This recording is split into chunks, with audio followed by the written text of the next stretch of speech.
Hi guys, welcome back to cook with me Shalini. కొత్తగా మా ఛానల్ని చూసిన వారు మా ఛానల్ని సబ్స్క్రైబ్ చేసుకోండి. సబ్స్క్రైబ్ చేసుకుని వాళ్ళు సబ్స్క్రైబ్ చేసుకోండి. సబ్స్క్రైబ్ చేసుకున్న తర్వాత కింద బెల్ ఐకాన్ ఉంటుంది. ఆ బెల్ ఐకాన్ని క్లిక్ చేస్తే మా నోటిఫికేషన్ అనేది మీకు వస్తుంది. ఈరోజు మన వీడియోలో green chicken curry recipe easy and టేస్టీగా సైడ్ డిష్గా చపాతీకి రైస్కి టెండర్గా అండ్ జ్యూసీగా చికెన్ ఎలా ప్రిపేర్ చేయాలో చేసి చూద్దాం పదండి రెసిపీలోకి. ఒక 10 కాజు, 4-5 పిస్తా, ఒక చెంచా మిరియాలు, ఒక చెంచా సాజీరా, 2 ఇలాచీలు, 4-5 లవంగాలు, ఒక కుడక తీసుకోవాలి. కేజీ చికెన్ని 3 times వాష్ చేసుకోవాలి. ఫస్ట్ ఒక కడాయిలోకి లవంగాలు, ఇలాచీ, సాజీరా, మిరియాలు, కొబ్బరి, కాజు, పిస్తా వేసుకొని వేయించుకోవాలి. గోల్డెన్ కలర్ వచ్చేంత వరకు వేయించుకున్న తర్వాత ఒక ప్లేట్లోకి వేసుకోవాలి. ఫస్ట్ మిక్సీ గిన్నెలోకి 10 నుంచి 15 పచ్చిమిర్చి వాష్ చేసుకుంటా వేసుకోవాలి. కొత్తిమీరని వాష్ చేసుకుంటా వేసుకోవాలి. పుదీనాబి వాష్ చేసుకుంటా వేసుకోవాలి.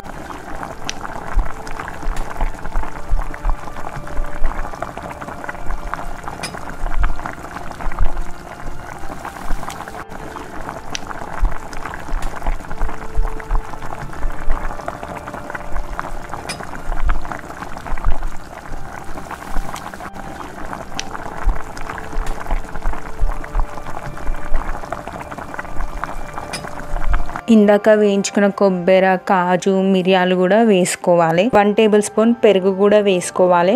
అన్నీ వేసుకున్న తర్వాత మిక్సీ పట్టుకోవాలి. ఫైన్ పేస్ట్గా చేసుకోవాలి. ఇలా పేస్ట్ చేసుకోవాలి మొత్తం. ఇప్పుడు మనం పేస్ట్ చేసుకున్నంత చికెన్లోకి వేసుకోవాలి.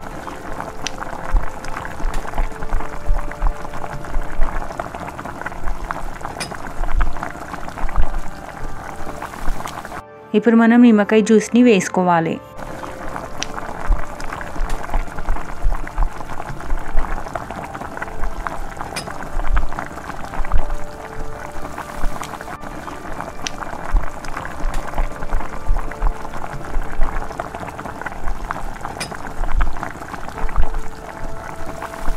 వన్ స్పూన్ పసుపు వేసుకోవాలి.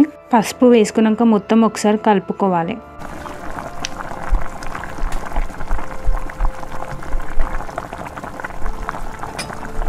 ఫస్ట్ ఒక కడాయిలోకి 1 tablespoon ఆయిల్ వేసుకోవాలి. అవి ఆయిల్ వేడైన తర్వాత సాజీరా, ఇలాచీ, లవంగ్, పట్ట వేసుకోవాలి. అది కొంచెం వేడైన తర్వాత ఆనియన్స్ వేసుకోవాలి.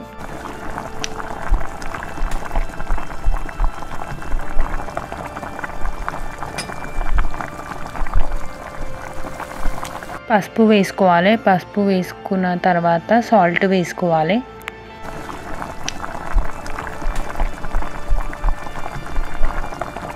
అల్లం వెల్లిగడ్డ పేస్ట్ వేసుకోవాలి. పచ్చి వాసన పోయేంత వరకు కలుపుకోవాలి. కలుపుకున్న తర్వాత చికెన్ని వేసుకోవాలి.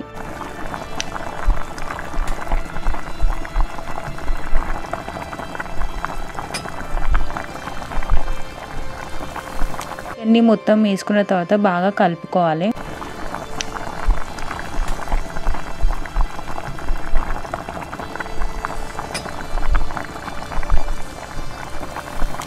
ఆయిల్ తేలేంత వరకు ఉడకపెట్టుకోవాలి.